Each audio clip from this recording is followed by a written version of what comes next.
А что это значит? Свистит фляга. Да. Когда, как будто в голове обезьянка бьет вот так тарелками. Ну, как можно сравнивать битье тарелками и свистит фляга? Это флягу, если так...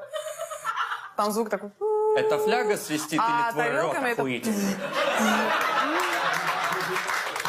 Я говорю, свистит фляга или твой рот? Мой рот не свистит.